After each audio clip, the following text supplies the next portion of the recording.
direction shown. Hi all, it's JK here, going to take the car for a blast into Derbyshire, hopefully, using the Sat Nav. Some people have said it's a good system, some have said it's crap. Well, let's find out. Here we go. So far so good. I'm somewhere in Derbyshire, about 20 minutes from my destination. It's my first cruise in night time in the the Golf R. And I've got auto lights, which is a standard feature of the R, I guess. Didn't know that. And what I really like about the Sat Nav is, if you're not sure where it was telling you to go, you can just push the centre button there. Please follow the A38 for 600 yards. And it repeats the... After 500 yards, leave the roundabout at the second exit towards Derby. And it repeats the destination, which I really like. That's a nice feature. Nothing worse than you miss what the Sat Nav says and then you're like, what? Where do I go now? And you take the wrong turn. So yeah, so far so good. The second exit. I was hoping to get some great. I was hoping to get some good driving in today in the Derbyshire Peak District, I think it is, but it's going to be too dark by the time I get there. But yeah, so far it's good. It's good using the Sat Nav.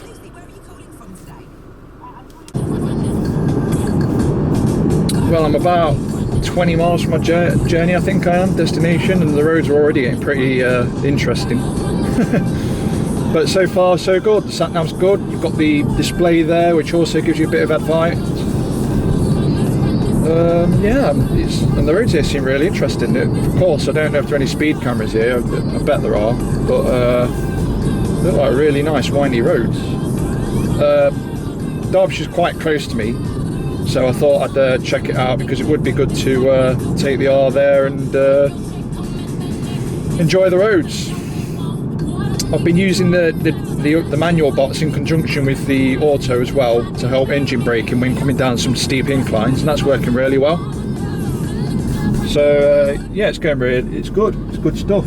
So I've been on the road an hour, and my arse isn't numb. You know, I don't feel like I've been driving for a while and could do with a break. I feel comfortable, feel good, which is interesting because these seats are definitely firmer than my Type R seats.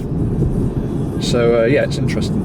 I've had a couple of idiots trying to race me as well. One guy who had a really good looking girlfriend, he must have been driving a diesel Polo, and he overtook me at the lights and was laughing about it, and I was like, good for you mate, you can have 1-1-0. There's a Focus behind me. I don't know if it's an S, or it might be a Fiesta, but it's an ST I think, or it's an ST wannabe. He's got a racing stripe down the middle of his bonnet, but he's pretty much in my boot. I know he wants a race, but A, I'm not going to do that because it's public roads, and B, the public roads I'm not familiar with. This is the first time ever of being in this part of the world, part of England.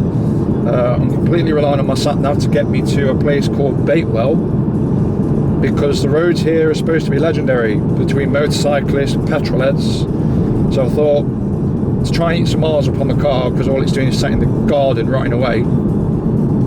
I'd get some miles on while getting affiliated with some of the famous roads we've got in the UK. So coming up we've got Scotland, I'm going to do Scotland, I'm going to do Wales, I'm going to do the Cotswolds. There he goes, he's going to overtake me now. Yeah, it's a Fiesta. There he goes, and he's been in my boot for what, a mile, maybe 2 miles. So I guess what that means is it's obviously someone that knows the road well. It means there's no speed cameras here. So I'll let him go though, because I don't know the road at all. There could be potholes, could be anything. But yeah, it's quite nice, it's enjoyable. It's a shame it's not lighter, because I think the scenery is really pretty here as well. But obviously we're more interested in the roads. But still getting used to the Sat Nav, although it's working really well. I have no complaint really. It's telling me speed limits, but it doesn't seem to warn you of any speed cameras, so I'm guessing that's an optional extra through VW, which is probably another stupid amount of money, probably 100 quid or something ridiculous like that. But downshifted again and again into 4,000 RPM there for a bit. I love it. I love it. It's really nice. The roads seem really nice. They're a bit rough, so again, potholes and all that bollocks, but again, the Golf R is very comfy. I feel fine. I'm happy. I could probably keep driving for another hour actually. I've seen quite a lot of nice cars on these roads as well. I've seen a lot of old antique stuff, so I don't know if there's been a show today, but stuff that'll put this car to shame value wise. But otherwise, boy racers, there seem to be a lot of those around. I've seen a few motorcyclists, a couple of MILFs in some German metal. So after 300 yards, leave the roundabout at the second exit in Street Bakewell Road. Bakewell Road, I think we've arrived. I think that's where I was aiming to come. Second exit, so I guess, yeah, it's right here. As per the diagram there. That's really good, that is. I like that little diagram there, because the sat nav's a map, and then there's your little detail as well. I reckon I should have turned left there actually. Now turn left. Doesn't mean turn left here, does it? New Street. Nope, doesn't mean here. I think I've gone past it. Or does it mean turn left here? Please turn left after 100 yards in Street Lime Grove Walk. Wow. Really hilly. Now turn left.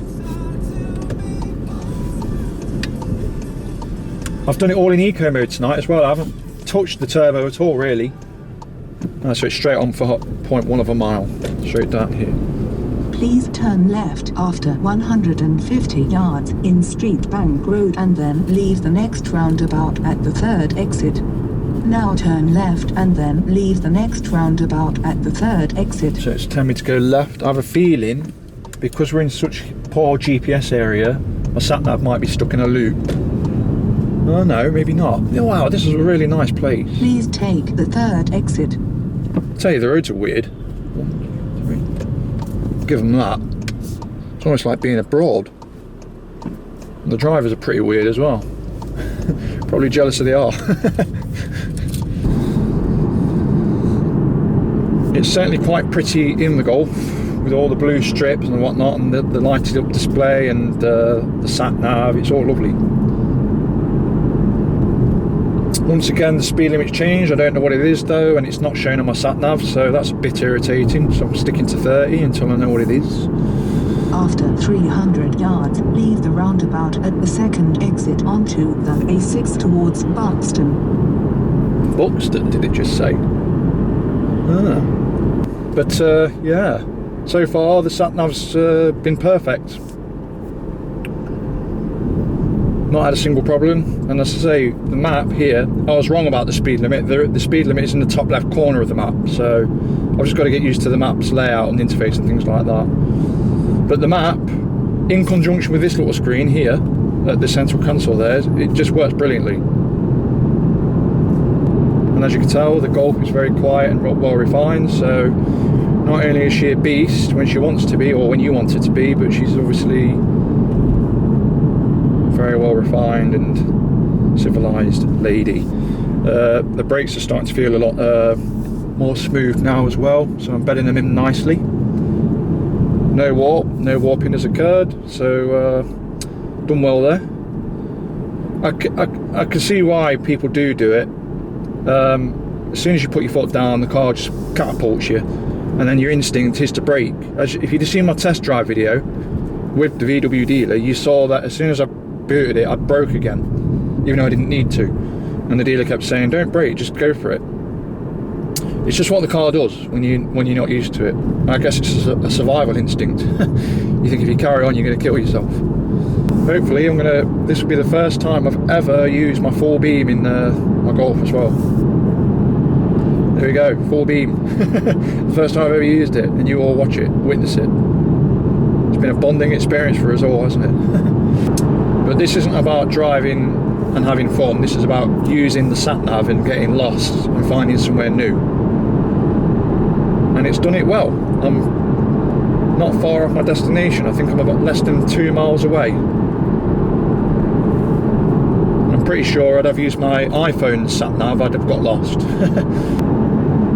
So as I said earlier, the Golf R comes with auto lights, so as soon as it thinks it's dark enough, the lights come on. So I'm in auto mode now. I wasn't sure how to turn the lights on actually. I was trying to read in the manual, and then I realised it was this knob here near the driver's side door. So very straightforward.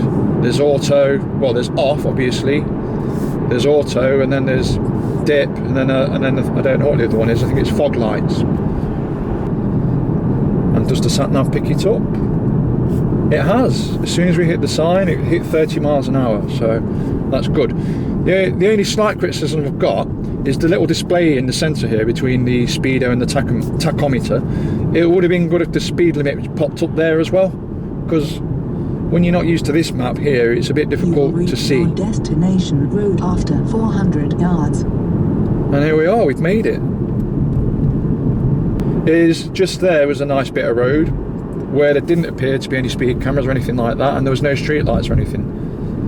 But you know, I could be wrong, there could be speed cameras there. You have reached your destination road. There we are. We are in Bakewell, where I've never been in all my life. Very pretty. I mean, look at that tractor there. You just don't see shit like that where I live. There's people there eating the fish and chips, standing in the middle of the road, so obviously people are drunk, even though it's a Tuesday night. So it's alright for some, innit, to be able to do that early in the week. Buxton to the left. Now that's where, tell you what, we'll go that way. Okay, so a slight change of plan. I decided to carry on to Buxton. So I've only ever been once, when I met a girl off social media, and I went to shag her. She lived in Macclesfield. And I ended up in Buxton in my Type R. Ended up going down a farm track where literally I bottomed it, the car. This was my other Type R, the one I wrote off, and my sat nav just gave up. So literally I was down to my last bar on my phone as well, so I rang her up and she had to guide me in. Had I have not got that, it would have been a case of knocking on the farmer's door and saying, look, can you help me out, I'm lost. Now I did speak to the dealer about this sat nav map, and he was saying to get an update it's something like 400 quid. And I've no idea why manufacturers charge so much when you buy official products from them. But to be fair, he did say with the CarNet app you can just use Google Maps. I think you can update the map as well if you download it off BitTorrent. So there we have it. I don't know if you can see, but we made it to Buxton College. Well, Buxton Elite College, which is a division of University of Derby. It's the there's some girls now. You can't really see them, but it's the division of Derby that is beauty and healthcare, I think. So the sat nav got us through. It got us here in one piece. It got us here stress-free, and yeah, it got me here pretty much perfectly. I made a couple of mistakes because the roads in Buxton are very weird, probably like being in France or somewhere. But yeah, ultimately got here fine, and now the journey home. So homeward bound. Hello Buxton and goodbye, but we will be back. Yeah, having sat down the whole time in my Golf, and my arse isn't asleep or anything like that, so yeah, it's a very comfortable ride. But I haven't engaged sport mode, so all been in economy mode, a mixture of economy and manual. Well, obviously engine braking when I'm going down those descents. Well, sadly the battery ran out on my action camera, but ultimately the sat nav worked a treat, got home fine, did about 110 miles tonight. So a real proper drive. I feel fine, I don't feel like my arse is numb or anything, so I could have kept going actually. Had the car been broken in, I'd have gone down some B roads and played with the DSG and a bit more, but ultimately the sat nav works brilliantly. So if you are considering getting it as an optional extra, do it. It worked fine for me, and that was in Derbyshire in some very high peaks in the middle of nowhere. Didn't fail me. Cheers.